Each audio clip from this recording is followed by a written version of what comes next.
Eu quero convidar os irmãos, sem demora, a abrirem suas Bíblias em Marcos capítulo 2. Nós vamos meditar hoje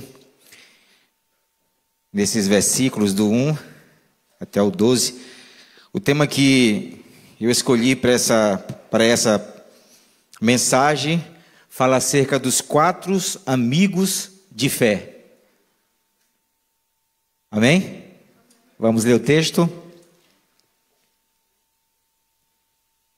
Marcos capítulo 2, versículos do 1 ao 12. Poucos dias depois, tendo Jesus entrado novamente em Cafarnaum, o povo ouviu falar que ele estava em casa. Então, muita gente se reuniu ali, de forma que não havia lugar nem junto à porta, e eles lhe pregava a palavra. Vieram alguns homens, trazendo-lhe um paralítico, carregado por 4 deles. Não podendo levá-lo até Jesus por causa da multidão, removeram parte da cobertura do lugar onde Jesus estava e, pela abertura no teto, baixaram a maca em que estava deitado o paralítico. Vendo a fé que eles tinham, Jesus disse ao paralítico: Filho, os teus pecados estão perdoados. Estavam sentados ali alguns mestres da lei, raciocinando em seu íntimo: por que este homem fala assim? Está blasfemando. Quem pode perdoar pecado a não ser somente Deus?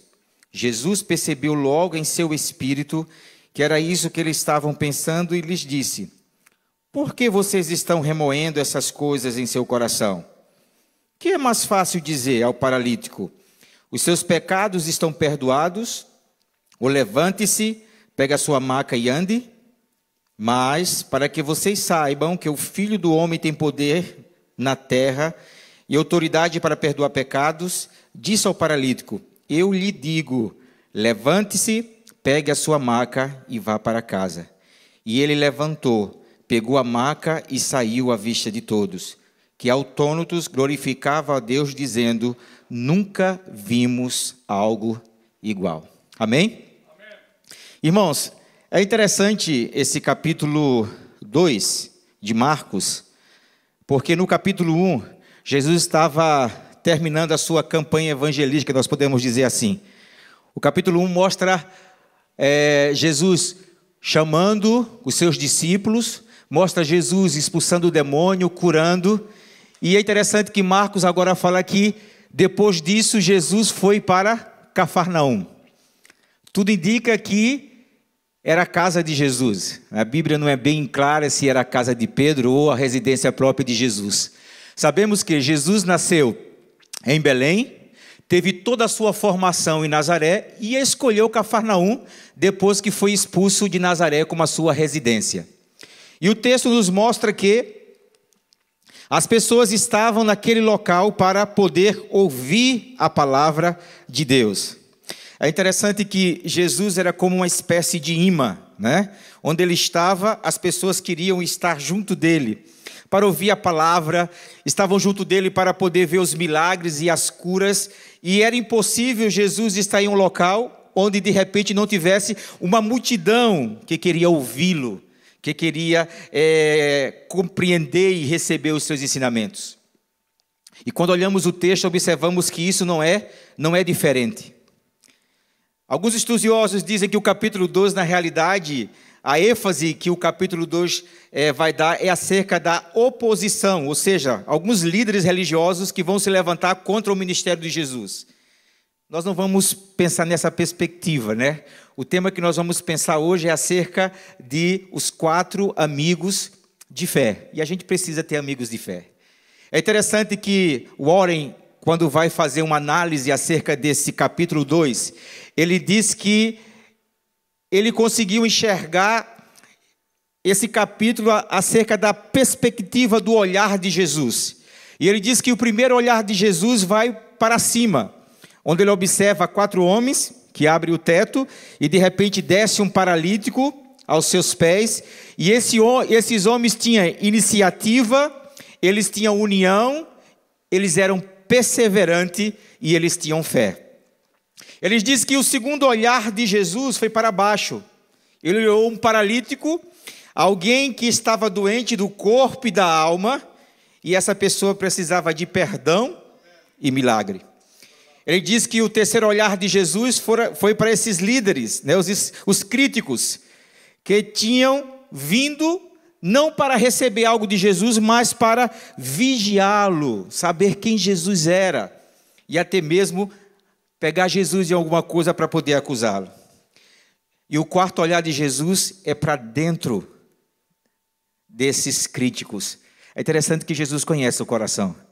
E Jesus observa o coração deles e percebem que eles o criticam, que eles estavam ali para chamar Jesus de blasfemo. É interessante que Marcos, ele nos apresenta uma situação. E Marcos mostra um paralítico, alguém que está impedido de se mover. O pastor Hernando Dias Lopes, comentando sobre o livro de Marcos, ele diz que ele era coxo e entrevado. Suas pernas não se moviam, seus músculos estavam atrofiados e sua coluna vertebral estava paralisada. Ele dizia que aquele paralítico era alguém que estava como morto. Imagine que situação. Não podia ir onde quisesse, não podia se movimentar, era alguém totalmente dependente. Mas o que é interessante é que aquele paralítico, ele possuía o quê? Amigos. E como é bom, irmãos, a gente ter amigos. Amigos que se importam conosco, né? Amigos que têm empatia à nossa dor. Amigos que podem estar aos nossos lados nos momentos mais difíceis, nos momentos de maior dificuldade. Como é bom a gente possuir amigos. Mas é bem verdade que às vezes nós temos amigos que nos abandonam, não é assim? Né? Existem amigos que nos momentos que nós precisamos deles, eles também não estão presentes. É interessante que o apóstolo Paulo passou acerca disso. Ele vai mencionar isso na carta de 1 Timóteo, capítulo 16, quando ele diz que na primeira audiência dele, todos os abandonaram e ele se sentiu só. O próprio Jesus, também no momento de maior provação, os seus discípulos o quê? Fugiram. Mas nós louvamos a Deus porque nós temos um amigo que é fiel, Jesus, e este amigo jamais nos abandonará. Ele estará sempre presente conosco. E esse é o quadro que Marcos mostra. Um amigo que precisava de alguém. Vejamos algumas atitudes, irmãos, que aqueles 4 homens tomaram e fizeram deles o que? Amigo de fé. Primeira atitude é que eles tiveram uma visão. Não é essa visão de espiritual que a gente fala, mas ele teve uma visão, né? E a visão, ela sempre nos leva a uma iniciativa. Eles disseram, não, meu amigo está doente, meu amigo não pode se locomover, mas existe alguém que pode curar e restaurar a vida dele. Então ele teve uma visão, e essa visão os levou a tomar uma iniciativa. E aquela iniciativa era, não, nós temos que, de alguma forma, de alguma maneira, fazer com que ele possa chegar diante de Jesus. E há uma grande diferença entre visão e sonho. Tem pessoas que têm sonhos, mas nunca se realizam, né? Eu queria ser um engenheiro, mas nunca vai à universidade. Como é que pode ser engenheiro, né? Eu queria ter um bom emprego, queria ganhar bem, queria estar economicamente estável, mas não trabalha. Como isso que pode acontecer? Então há uma grande diferença entre visão e sonhos, porque a visão ela sempre nos leva a tomar uma iniciativa. A visão determina a maneira de viver. Ora que nós temos uma visão, essa visão determina a maneira como nós devemos nos comportar, viver. E essa visão ela nasce da pesquisa e informação. Eu tive um dia uma visão que eu iria pregar em Guiné-Bissau, ia ser missionário em Guiné-Bissau. Né? Ouvi falar de Guiné e falei, não, um dia eu vou ser missionário em Guiné-Bissau. Mas isso me levou o quê? A pesquisar. Né? Como como é que é Guiné-Bissau? Qual é a língua que eles falam? Como é que eles vivem? Como é a economia? E cada vez que eu pesquisava, eu me apaixonava, eu queria mais, porque a visão ele nos leva a isso, a informação, a pesquisa. Aqueles homens provavelmente ouviram o que Jesus tinha feito na Galileia, os milagres que Jesus tinha realizado, e pensaram, não, esse homem ele é poderoso, ele pode fazer grandes coisas, então nós temos que levar esse amigo nosso à sua presença, porque sabemos que ele não voltará mais da mesma maneira. A visão ela faz isso, irmãos. Ela determina a nossa forma de viver, a nossa forma de agir, a nossa forma de pensar. A visão, ela gera em nós uma ação.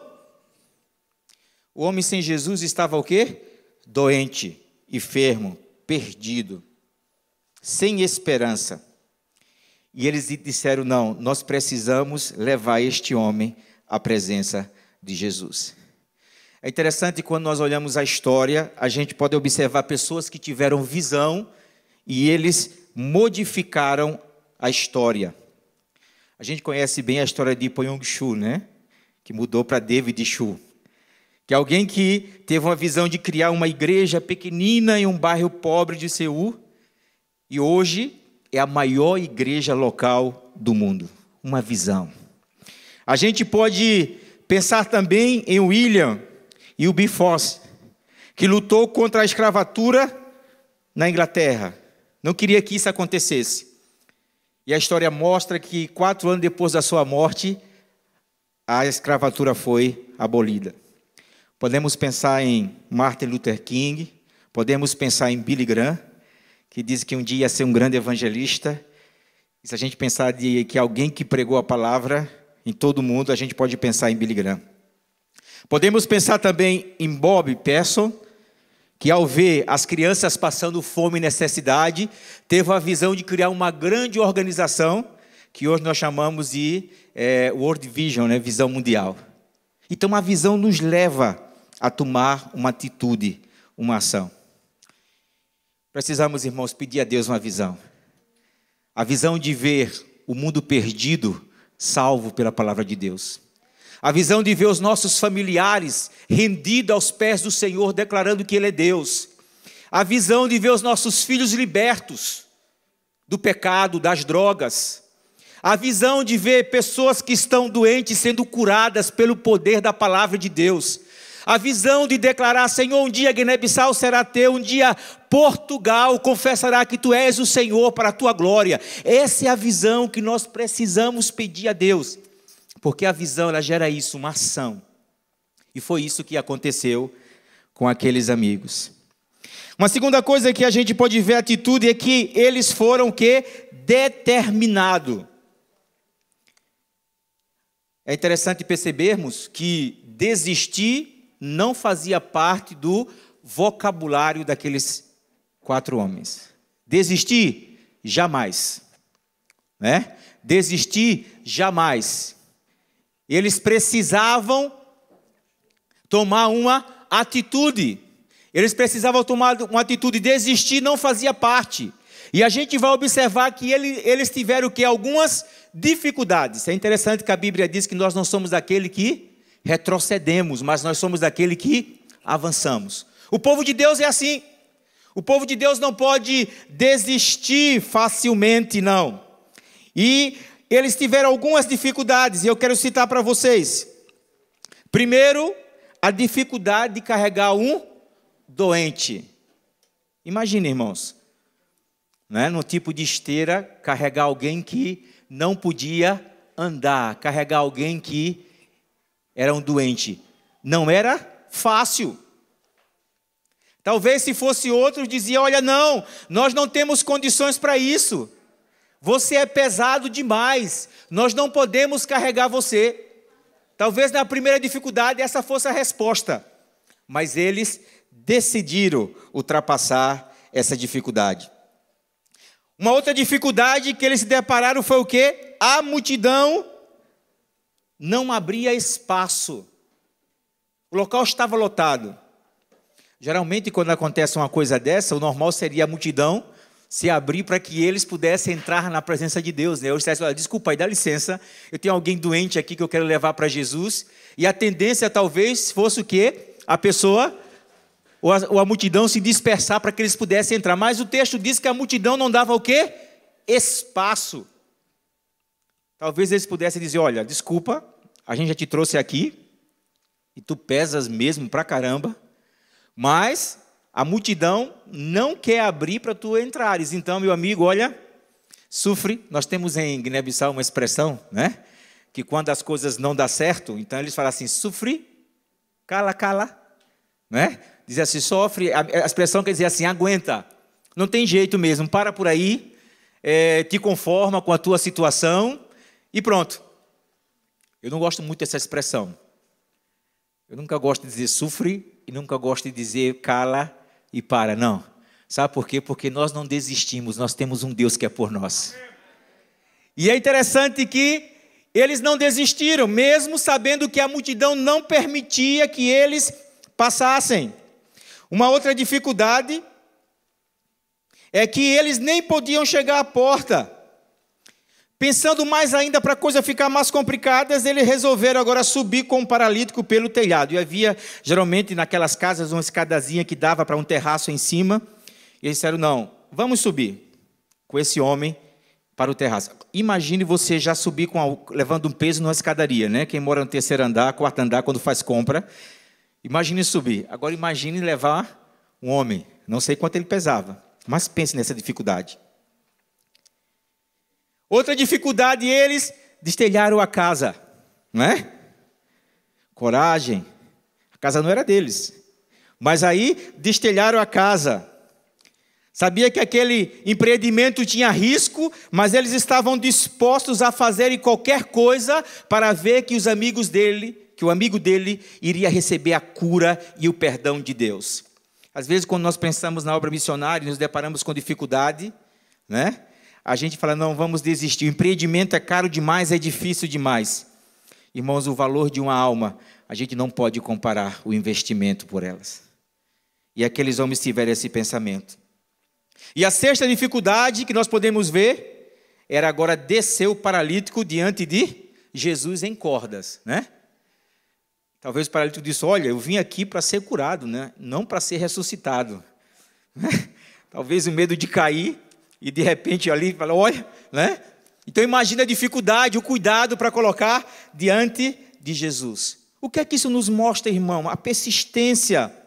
Isso nos ensina que quando os caminhos estão bloqueados, Deus nos dá discernimento para nós olharmos em outra perspectiva, para sermos perseverantes na oração, na evangelização. Se as coisas estão difíceis, nós temos que perseverar, crer. Nós não podemos desistir quando se trata de levar alguém para Cristo. Quando se trata de levar alguém para Cristo, nós não podemos desistir. Então a gente precisa aprender com eles. Uma terceira atitude é que eles tiveram o quê? Criatividade. Viram a dificuldade e pensaram, foram criativos. Olha, por que não a gente faz um buraco no telhado e a gente desce esse homem agora diante de Jesus, né? Isso pode dar certo. Mas talvez a outro possa ter dito, mas ninguém nunca fez isso. Nunca lemos na história de Israel alguém que desceu um outro paralítico, né? Diante de algum profeta e de repente dessa maneira ter recebido a cura. O outro talvez disse, pois, mas vamos fazer o quê? História. Vamos ser criativos. E é interessante que eles foram criativos na sua forma de pensamento. Foram engenheiros, estudaram, disseram, não, vamos fazer isso. Nós vamos conduzi-lo ao telhado e deixá-los, o quê? Na presença de Jesus. Irmãos, eu estava esses dias pensando, e ainda ontem, quando estava preparando a mensagem, o Covid nos deixou criativos. Porque se nós pensarmos há alguns meses atrás, né? Se o pastor Paulo Branco ou os pastores dissessem, a partir de hoje, nós não vamos ter ensino na igreja. Nós vamos ensinar através da live. Os irmãos iam dizer, não, pastor, que é isso? Não. No nosso costume, nós aprendemos que os cultos têm que ser assim. Nós não podemos, de forma nenhuma, fazer cultos assim pela internet. Como é que vai ser, pastor? O pastor tem que pregar olhando nos nossos olhos, né? E aqueles que gostam de ficar tão próximos para receber a unção do pastor, às vezes sai uma saliva assim e eles querem receber aquela saliva, né? Então, não, pastor, tem que ser com esse contato, a gente quer estar perto, não é? Mas olha como ele nos deixou o quê? Criativo. Nós somos uma igreja que nos adaptamos à nossa história. E o trabalho foi efetivo. A mensagem é a mesma, o ensinamento é o mesmo, mas a metodologia foi o quê? Diferente. E a gente não foi abençoado em casa? Amém. Ou não? Fomos. Ministrações quase todo dia, né? Nunca se pregou tanto pela internet. Eu estou me adaptando ainda, né?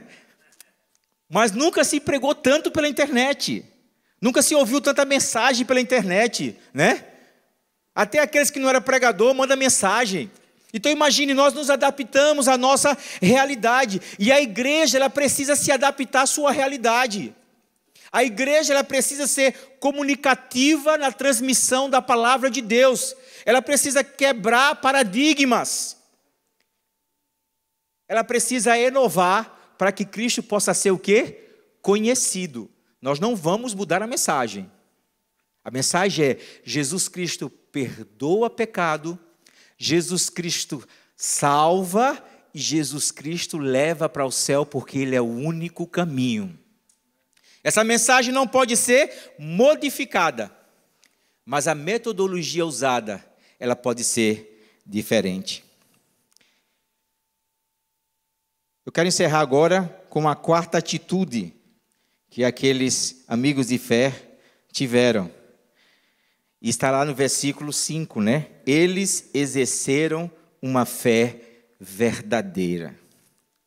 É interessante que o texto diz que Jesus, vendo a fé deles.